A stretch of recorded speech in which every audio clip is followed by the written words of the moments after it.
So we have an ecclesial, what's called the ecclesial minimum, which is a theological belief around what are the what are the minimum things that needs to be in place that collide with each other, and that thing is suddenly called church. Yeah.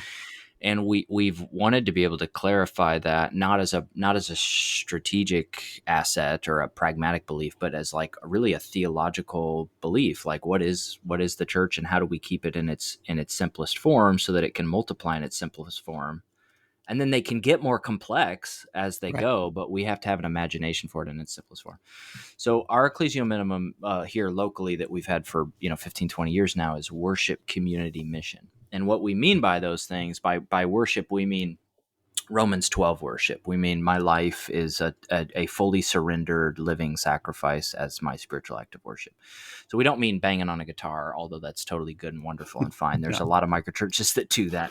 But what we mean is like surrender, like a Mm, community that is in full surrender to Jesus, that's and good. and costly and sacrificial surrender.